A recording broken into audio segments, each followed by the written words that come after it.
Salam alaikum. L'objectif de cette vidéo, c'est de vous montrer ce qui est caché dans un des noms. Le mot, c'est la Torah, plutôt. Et écrit en français, c'est bon, voilà, mais on va l'étudier en arabe. Donc, le mot Torah, qui est Torah en arabe. Une fois, on va voir ce qui est caché à l'intérieur.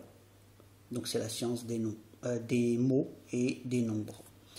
Donc, par ordre alphabétique, on va classer. Donc, il y a le 1 qui vaut 1, l'M qui vaut 23, le 2 c'est pour Ta, le Waw c'est 26, Ra c'est 10, le Alif c'est 1, ou Ta c'est 2, la deuxième lettre. Donc, c'est ce qui est mis ici, par ordre. Donc, 1, 23, le 2, le 26, le 10, le 1 et le 2. Une fois qu'on a le nombre en entier, on le transforme en binaire, pour ensuite le retransformer. C'est ça l'objectif. En binaire, ça donne donc le 1, le 2, le 3. Là, c'est ensuite on a le deuxième 2 là. Donc le 1, le 2. Il y a le 2, le 2. Ensuite, on a le 6. Ensuite, on a le 10 qu'on recopie. Et là, on a le 1 et le 2, qui s'écrit par correspondance entre décimales binaires. Une fois que c'est fait, on va partager en deux parties. Il y a cette partie-là, qui est en jaune. Et on voit ici que ce qui apparaît, c'est le 1, le 2, le 3, le 5 par correspondance. Celui-là, ce nombre, c'est 5, le 3, le 2, le 1. Là, c'est le 2, et là, on recopie comme ça. Et ce nombre qui est là, ce qui est en jaune a été recopié ici. Et on retrouve ce nombre que j'avais déjà lu. Et là, c'est Alif, Lem, Jim, Ba, Alif, Ara, qui donne Al-Jabbar. Or, Al-Jabbar, c'est un des noms d'Allah. On le retrouve dans le mot At-Tawrat, qui est un des livres sacrés d'Allah. Donc, à l'origine, quand il est arrivé, c'est ce qu'il fallait pratiquer. Maintenant, le dernier livre arrivé, c'est le Coran.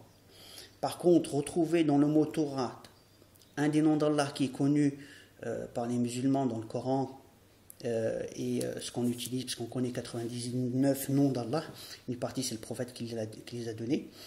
Donc le mot Al-Jabbar, qui veut dire le contraignant, donc Allah nous contraint d'utiliser sa religion, de l'appliquer.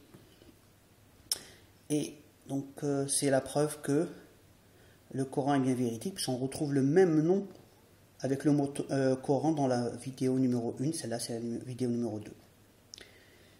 Et on trouve autre chose cachée dans le mot Torah, qui est la Torah. On prend le même nombre, celui de tout à l'heure, donc le premier qui est là. Une fois transformé, ça donne là. Il y a deux parties qui apparaissent. Celle-là, c'est 2 et 6, donc ça donne 26. Là, c'est le 0, ça donne la lettre 27. C'est une autre vidéo à moi, je n'ai pas le temps de vous la démontrer. De toute façon, quand on fait Allah, ça donne ceci. Le cercle, c'est bien le Ha, mais il y a une démonstration aussi pour ça. Donc, le rond, ça représente le Ha. Donc, ça fait 26 qui donne le Waw, et là, c'est le Ha, qui donne Huwa. Et là, c'est le 1 de l'unicité. Donc, lui, l'unique. Huwa, Ahad, qui veut dire lui, et 1 pour l'unicité d'Allah. Et la deuxième partie qui est là, on a le 1, le 2, le 3, le 10 qui apparaît, et le 2 du 10 et le 1. Bah, c'est juste une transformation de ce nombre-là. Et ici, on voit Alif, Lam, Ra, Ba et 1, qui donne Ar-Rab. Ar-Rab Ahad, c'est un des noms d'Allah, et traduction donne le mot Seigneur. Donc l'unicité